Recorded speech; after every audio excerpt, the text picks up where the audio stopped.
ఈరోజు దేవుని వాక్యము మత్తయి సువార్త 5వ అధ్యాయము 43వ వచనం నుండి 48వ వచనం వరకు. నీ పొరుగువానిని ప్రేమింపుము, నీ శత్రువును ద్వేషింపుము అని పూర్వము చెప్పబడిన దానిని మీరు వినియున్నారు కదా. నేనిప్పుడు మీతో చెప్పునదేమనా, మీ శత్రువులను ప్రేమింపుడు, మిమ్ము హింసించు వారి కొరకు ప్రార్థింపుడు. అప్పుడు మీరు పరలోకమందున్న మీ తండ్రికి తగిన బిడ్డలు కాగలరు.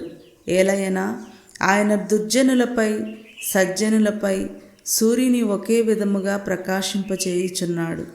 సన్మార్గులపై దుర్మార్గులపై వర్షము ఒకే విధముగా వర్షింపచేయుచున్నాడు. మిమ్ము ప్రేమించు వారిని మాత్రమే మీరు ప్రేమించునచో మీకు ఎట్టి బహుమానము లభించును. సుంకరులు సైతము అటుల చేయుటలేదా? మీ సోదరులకు మాత్రమే మీరు శుభాకాంక్షలు తెలియజేసినచో మీ ప్రత్యేకత ఏమి? అన్యులు సహితము ఇట్లు చేయుటలేదా?